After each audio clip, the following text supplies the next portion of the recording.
además de la importancia de desnaturalizar el lazo presunto entre la violencia y ser varón, y la diversidad de masculinidades militares, de que hablamos pronto. Vale la pena notar una dicotomía equivocada, un dualismo alegado entre el mundo civil y el mundo militar. De la misma manera, las fronteras entre ser voluntario y ser conscripto no son necesariamente tajantes. Mientras algunos comentaristas en Estados Unidos hablan de conscripción de pobreza, porque la gran mayoría de los jóvenes vienen de las clases pobres, preferimos hablar de un complejo de factores: dinero, aventura, servicio. Hace pocos años se publicó un número especial de una revista en inglés, Body and Society, Cuerpo y Sociedad, sobre cuerpos militarizados, donde hablaban de, cito, la traducción de cuerpos civiles a cuerpos militarizados, y donde se queja porque, cito, se convierten en cuerpos civiles para propósitos militares. Nosotros preferimos ver el asunto no como diferencias de tipos ideales, sino mucho más como la militarización general de muchas sociedades en el mundo, como la de Estados Unidos. Sin duda, hablan también de la siembra de ideales militares en cuerpos civiles, pero sigue con la distinción absoluta, y así implica que el problema del militarismo reside exclusivamente con los militares.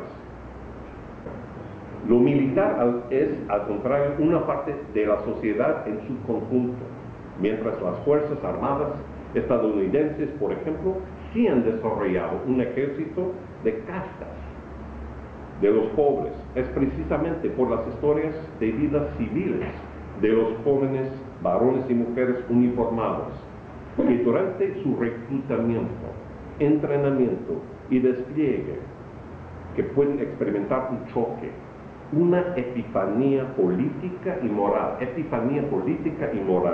cuando ven que no son recibidos como liberadores como les prometieron que iba a pasar los líderes de su gobierno y ejército, sino invasores y conquistadores. Otros soldados no respondieron a situaciones semejantes de la misma manera. La mayoría de las tropas, según Garrett, empezaron a odiarse, pero en vez de intentar a mejorar el tratamiento de los civiles iraquíes, se cambiaron para ser aún peores. Adoptaron una actitud de conquistadores, se metieron en todo y se volvieron monstruosos, según Garrett. El impulso masculinista incluye declaraciones bravas de morir por una causa, como la liberación de otros pueblos, lealtad y honor, y sobre todo el rito tan distinguido de celebrar los lazos homosociales entre varones. La idea de que es recto y justificado matar a los que antes asesinaron a sus camaradas. Bueno, ahora paso al tercer veterano, cuya historia contaré hoy, Ricky Clausing. Cuando Ricky Clausing se desplegó a Irak en diciembre de 2004, en lugar de confiar en las noticias de los medios de comunicación, cito, yo quería formular mi propia idea sobre lo que estaba pasando en Irak. Su preocupación por la autonomía también representa un valor especialmente masculino. Ricky tenía la expectativa de que le sirviera su entrenamiento en inteligencia, porque sería de utilidad práctica en la identificación de gentes que eran verdaderamente amenazas de la libertad iraquí, antes de estar reclutado. Es interesante que Ricky fue misionero en México y también en Tailandia. Entonces, tenía experiencia en otros países como misionero, y de cierta manera pensaba que su misión en Irak fue algo semejante. Estaba ahí para ayudar al pueblo. del otro país. Poco después de su llegada a Irak, Ricky informó a un oficial que había visto numerosos civiles iraquíes inocentes asesinados y otros molestados con impunidad por soldados estadounidenses.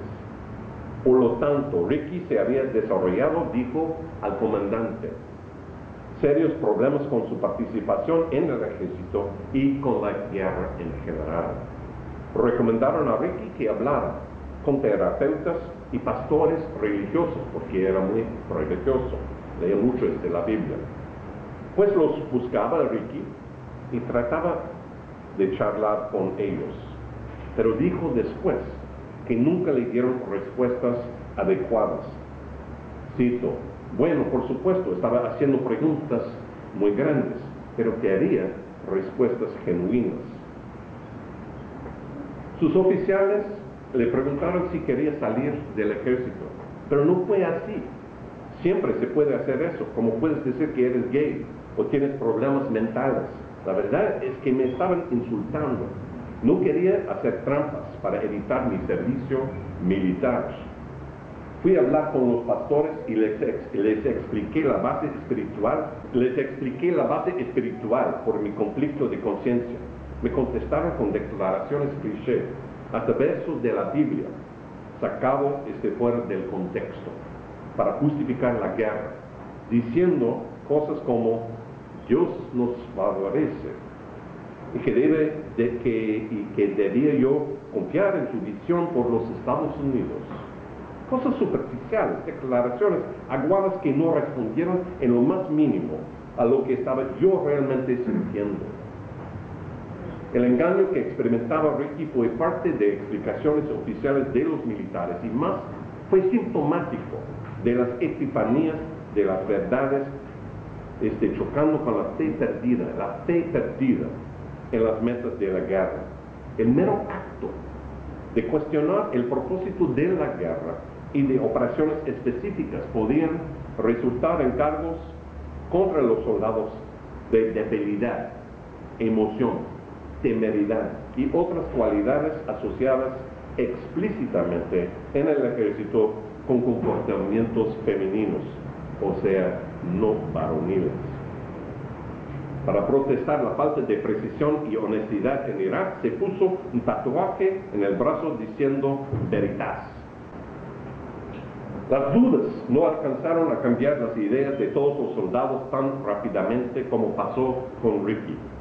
Las incertidumbres en cuanto a la misión en Irak que tenía Ricky empezaron después de ver a los asesinatos de civiles inocentes y darse cuenta de que ningún soldado gringo iba a ser castigado.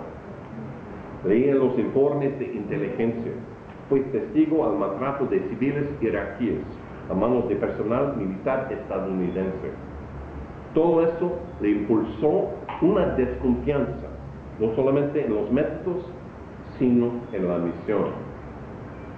De hecho, también habla de un evento, estaba interrogando a un supuesto terrorista. El terrorista le pregunta a Ricky, ¿para ti qué es la definición de terrorista?